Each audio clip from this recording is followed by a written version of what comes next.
What's up, everybody? Welcome to my second of three reviews I'm about to do.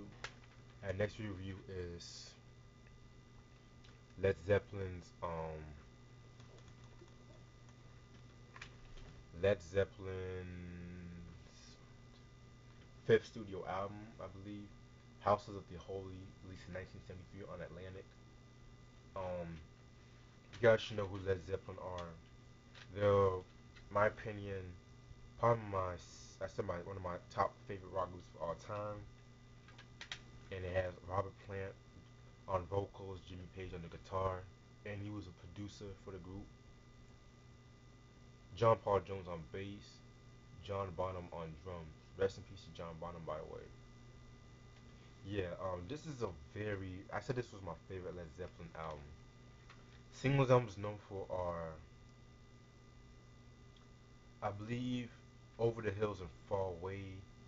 The song remains the same, and I think The Ocean was a single, if I'm not mistaken.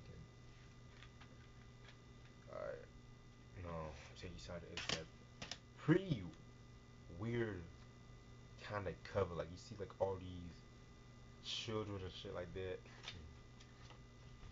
Got the lyrics and all that. Like nice, like this like accomplishment right here. Like say like you were trying to climb something. Yeah. And like this reason why this album is my favorite is because they really combine like a lot of styles with this album. Like they went progressive rock, then they went like funk, and then they had like a little reggae song to it. But they still kept the original Led Zeppelin sound though. He's like my top three favorite albums from them are House of the Holy, Led Zeppelin 1, and Led Zeppelin 4. Those are my top three favorite albums. Okay, let me get started with the songs. Track number one, the song remains the same. Pretty dope song, classic song.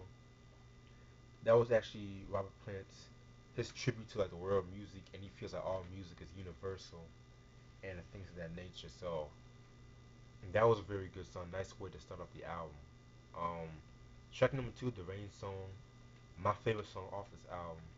It's like a peaceful, very peaceful song, and and like I love Jimmy Page's production on that song. He produced his whole album, by the way. And from what I read up about the song, um, they actually were requested by George Harrison to do a ballad because like you know how some rock acts like to do ballads just to get the female fan base, but this was like it wasn't like overly corny. This was like a very smooth ass ballad, and I love that.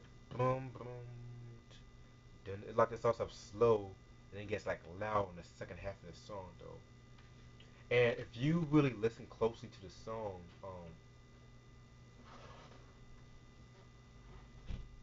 there was this actually I believe Jimmy Page said I was reading something about this album, and Jimmy Page he played like the first couple of notes on of the Beatles something that song by Beatles that song by the Beatles something, and cause you know George Harrison he wrote that song, and that was actually Jimmy Page's way of showing tribute to him. Track number three, Over the Hills and Far Away, pretty good song. Um, Another one of their signature songs right there. Track number four, The Crunch. This is a very interesting song.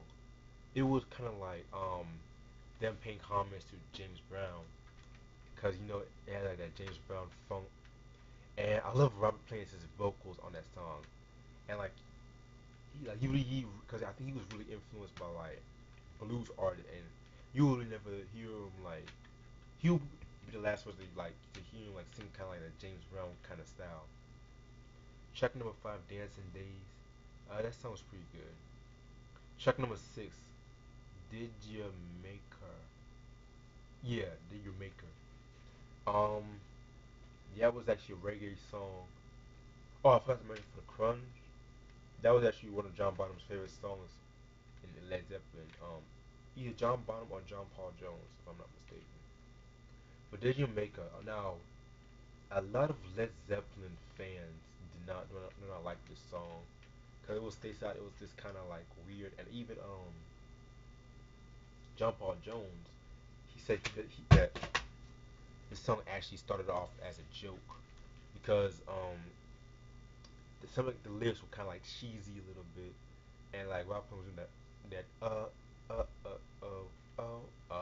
like. But other than that, it's actually a pretty okay song. It's not the best song, but it's not the worst song in their discography. Track number seven, No Quarter, very good song. It's like a progressive kind of song right there. Um, it kind of reminds me of something like you can tell like it has like that Pink Floyd Dark Side of the Moon kind of vibe to it in a way because both these albums came out the same year. So, and the last song of this album is The Ocean, which is basically a tribute to their fans, and they usually call their fan like see your fan and like the stage is the ocean. So yeah. Other than that, this is a pretty good album. In my opinion, it's the best album in my opinion. But like a lot of Led Zeppelin fans, they do not like this album for some odd reason because they don't like it because of the fact that it was very different. It wasn't as bluesy. But you know, Led Zeppelin, they were always used to do these albums like Led Zeppelin one and two were like very bluesy, mixing with heavy metal, whereas Led Zeppelin three was like more like a folk rock album, and Led Zeppelin four was kind of like the basic classic, the ultimate classic rock album when they just combined what they did in the previous three and combined them all together. This album is like they just experiment. It's like the most experimental album in their discography. Highly recommended. They actually re-released this album a couple months ago, so that should tell you something. So House of the Holy, Led Zeppelin, 1973, and stay tuned for more stuff. Peace.